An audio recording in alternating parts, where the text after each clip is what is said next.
Welcome to the evilest show on the internet, the Metalnerd Halloween Special.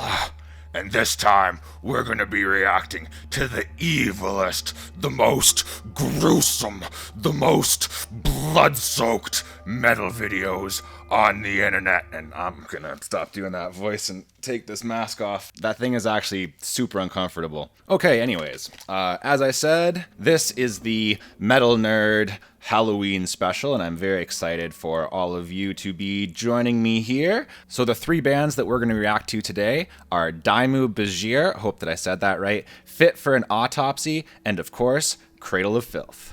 Okay, so let's start with probably, well, absolutely the evilest band on this list, and that is DIMMU, BORGIR. I really hope that I am pronouncing that correctly. It is a really weird name. Apparently it references a formation of volcanoes in Iceland, so that's interesting to know. I don't listen to this band much, but when I have checked them out, I have enjoyed them. One thing that I particularly like about this band is that they're just better produced than a lot of the other black metal acts out there that sometimes seem to go out of their way to achieve like really terrible production, and that's just not the case with this band. The other thing that I really enjoy about this band is the more symphonic elements that they bring into black metal. Really creates a nice atmosphere and helps them stand out. Another important thing that you'll probably notice right away about this band is that they use a lot of satanic imagery in their music, a lot of references to black magic as well. There's a lot of triangles, a lot of goats, and other things that are associated with Satanism. And as far as I can tell, that's because the members of this band are actually Satanists. From what I can tell, reading a little bit about these guys, they're actually into black magic and they're actually into Satanism, you know, into the school of Aleister Crowley, and they seem to be inspired by like Anton LaVey and stuff like that. This is also one of those metal bands where everybody has a super metal name. For instance, the frontman is named Shagroth. Yeah, you can probably tell by just that name right there that these guys take themselves very seriously. They have had a shitload of success as a band though, probably about as good a career in metal as anybody could ever hope for. They have been around for 28 years, almost as long as I've been alive. They have 10 studio albums. I listened to a bit of their discography. One album that was standing out to me a lot, I think it's their second release, Stormblast, was really enjoying that album. And I really can't overstate how successful this band has been. They've played all of the big metal festivals, Ozfest, Wacken, all of that stuff. All right, I hope you're ready for this one. DIMMU, BORGIR, Council of Wolf and Snakes. Let's do this. For metal!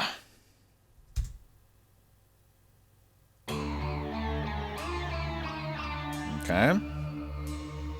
Got some pyramids here right away.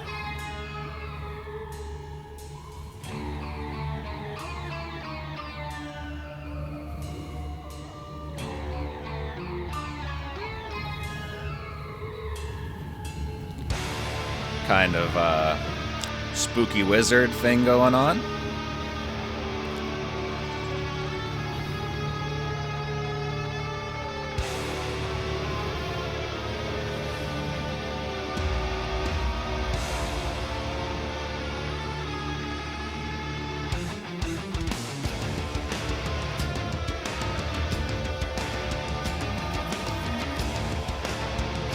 Definitely liking the production on this.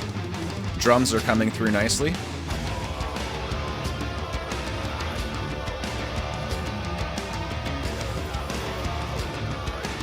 Some good atmosphere, some good riffs.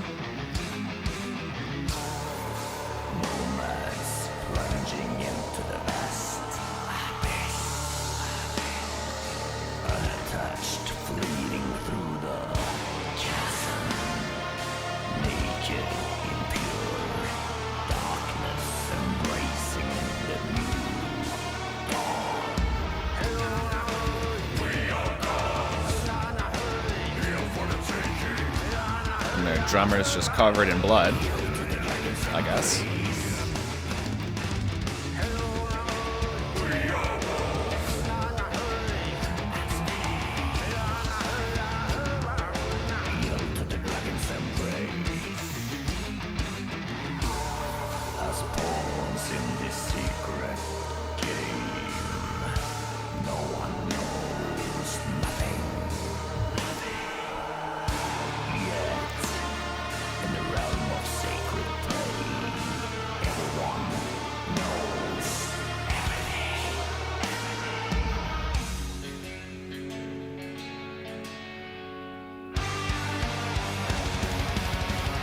Okay.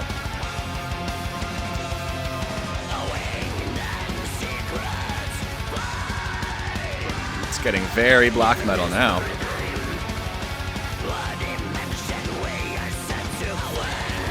If it wasn't black metal enough before, it is now.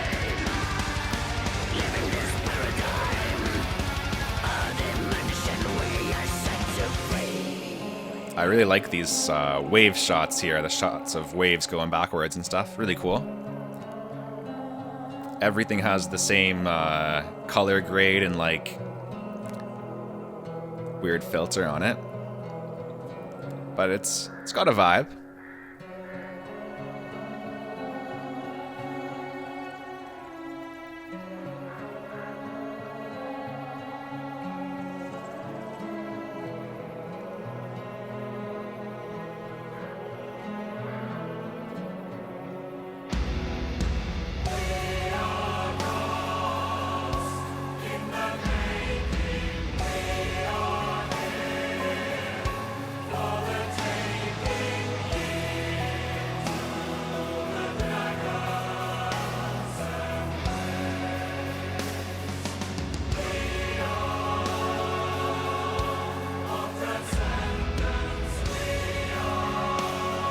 Okay.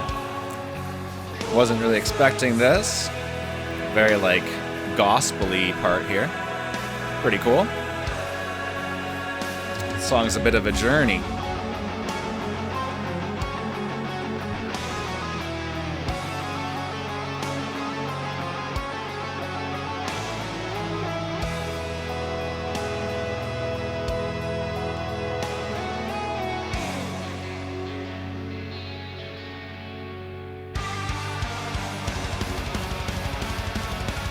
Back to the blast beady part here.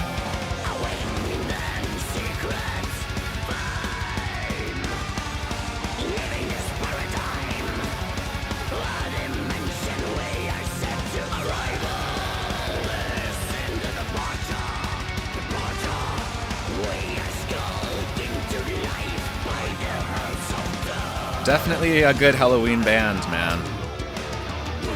Because every day is Halloween for these guys.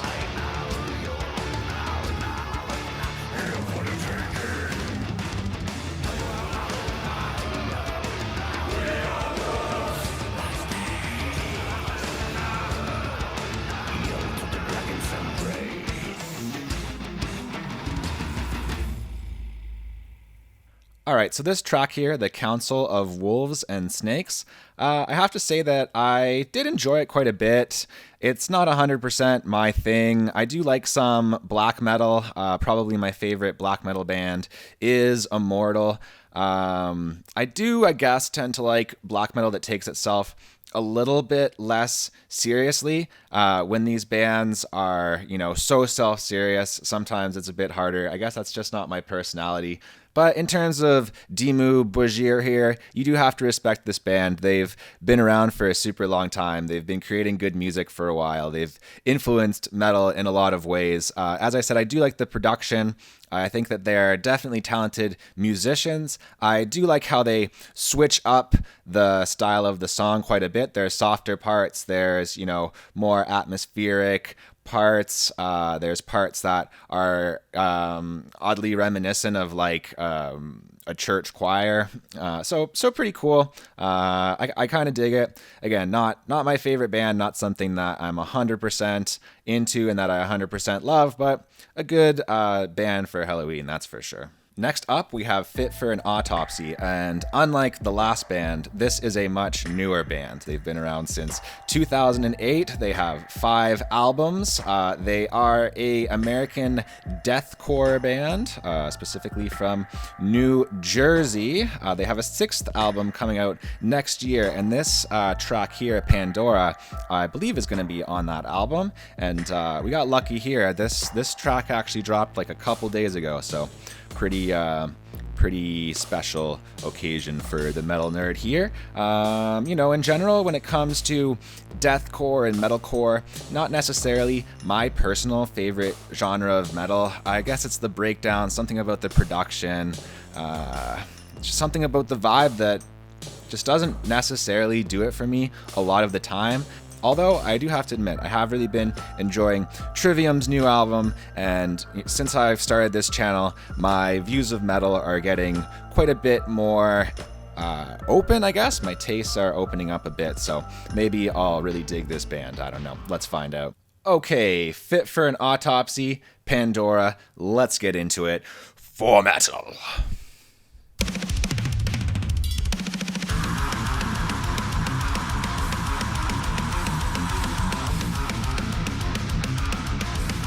Yep, so very different.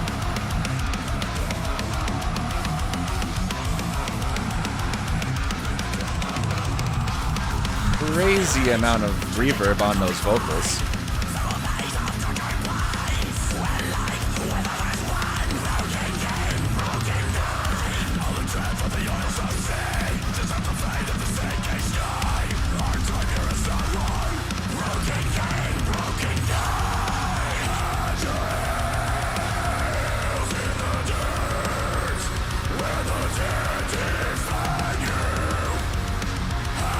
Really, really intense.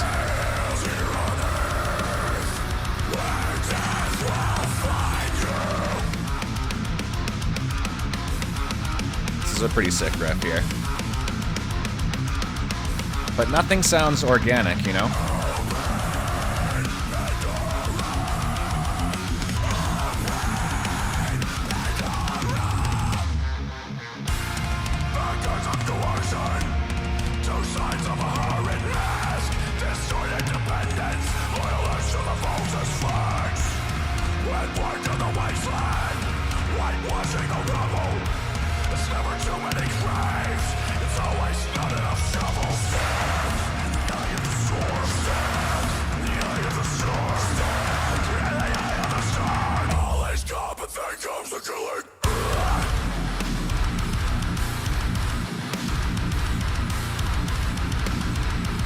This is pretty sick.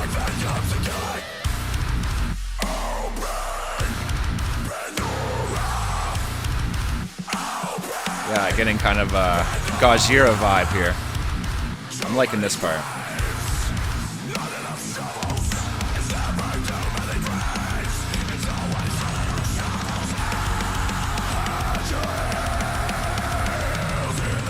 Yeah, very Gojira-y.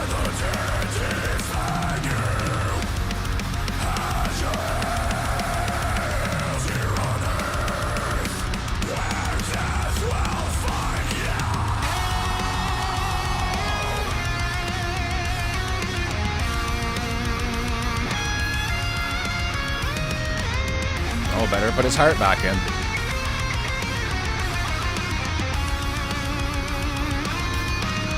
He's gonna miss the solo. Get the heart in there. It's almost over.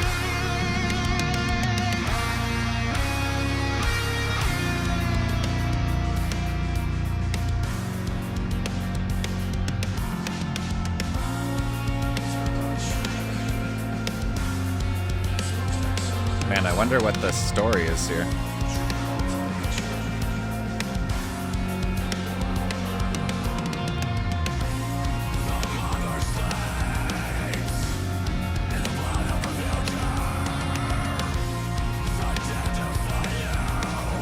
Uh-oh. It's you, bud.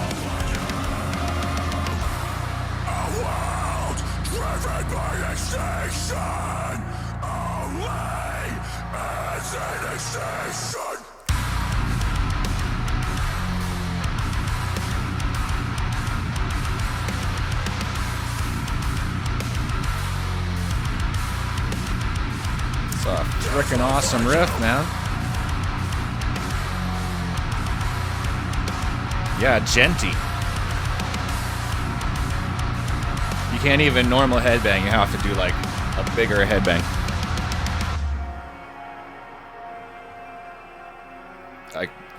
I just should probably just shut up for a while, eh? Okay, that was pretty good. Is it over?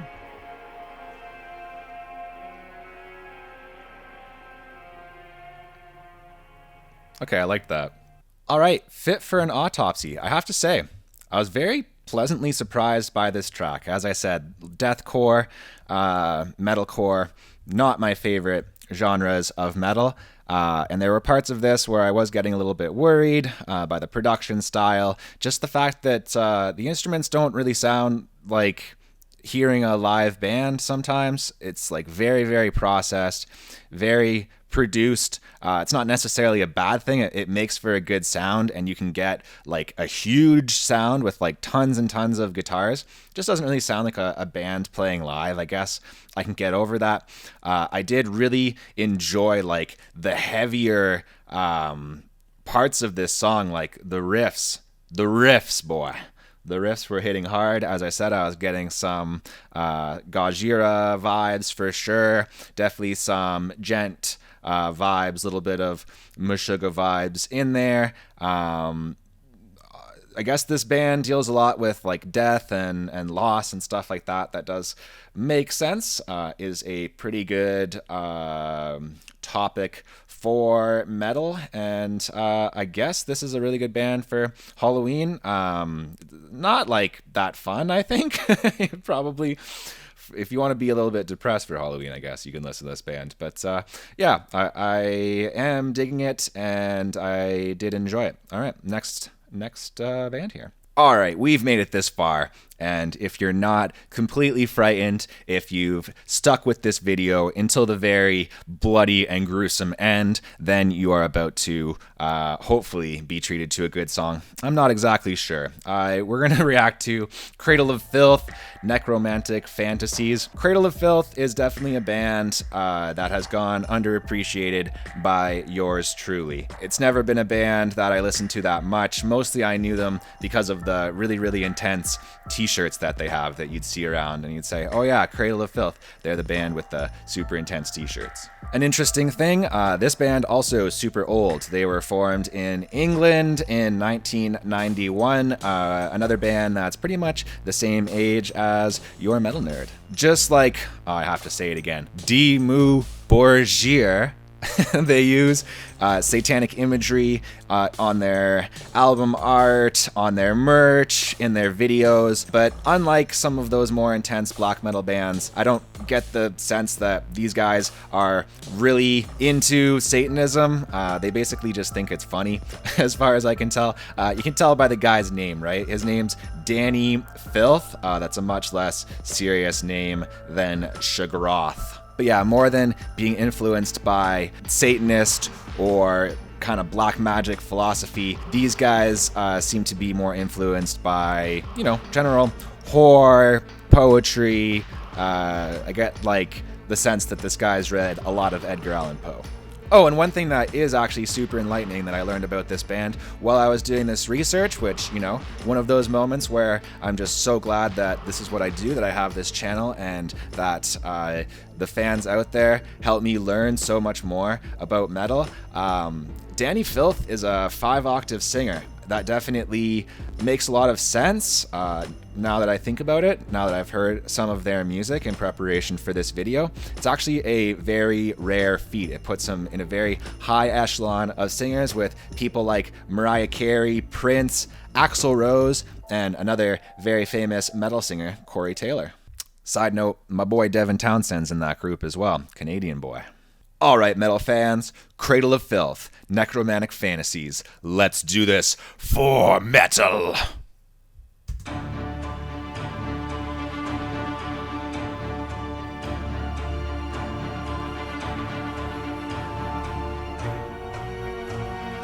Okay, we've got an epic intro here.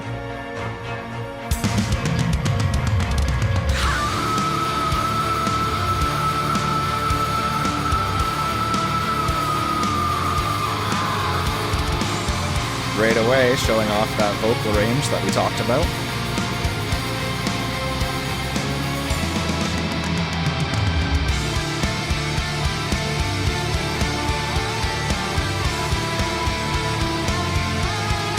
Pretty nice riff here. Some nice backing vocals.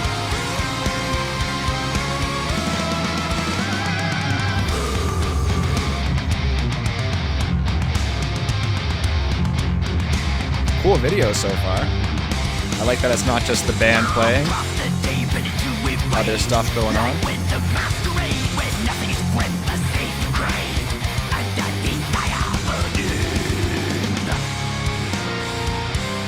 Shit, it's got like creature effects and stuff.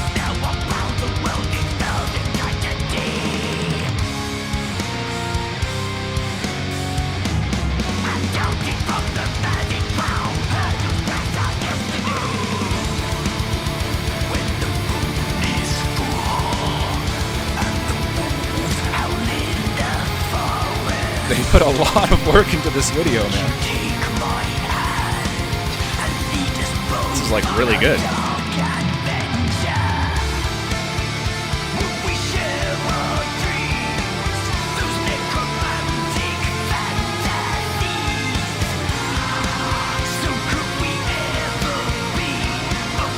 Oh. She's in love with the monster, guys. Oh, and the guy's playing a PRS. As if I couldn't be happier.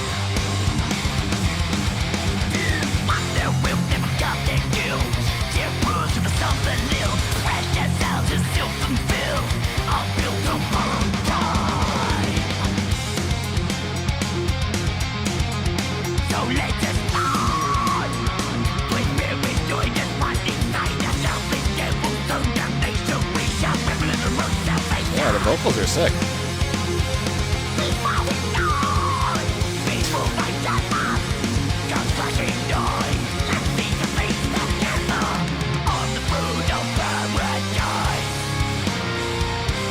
Danny's stage presence is super weird.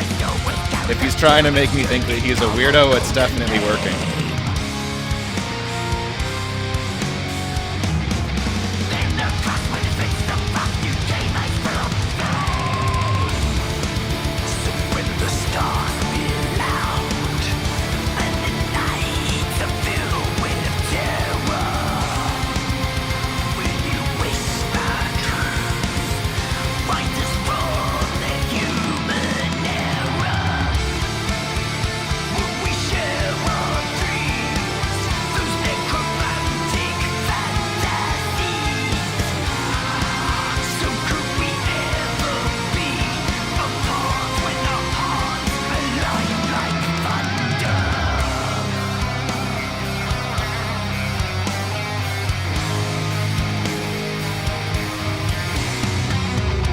Cool idea to put like the black and white part in here. Well, is she gonna summon this demon or what?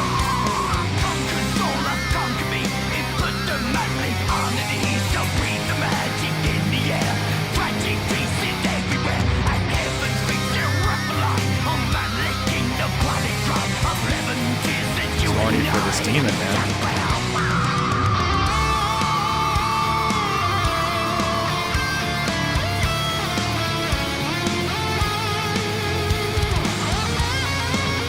I get it. He's a handsome, very attractive demon.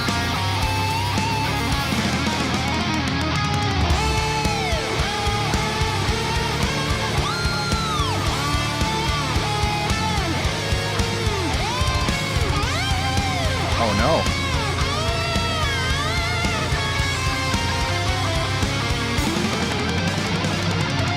It's like more or less the plot of Shape of Water, I think, right?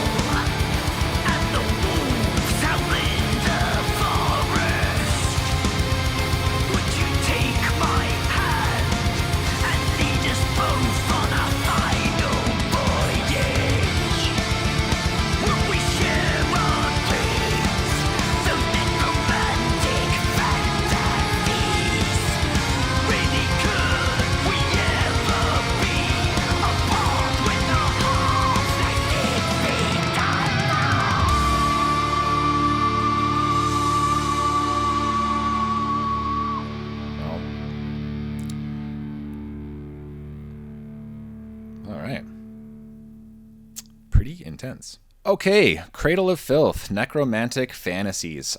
First of all, I have to say that I was pleasantly surprised. I'm really thinking that I've been too dismissive of this band in the past, especially the vocals. The vocals are a real achievement, honestly, in metal. You don't hear a lot of people that are able to do like a more growl style of vocals, but also hit you with like those high-pitched screams.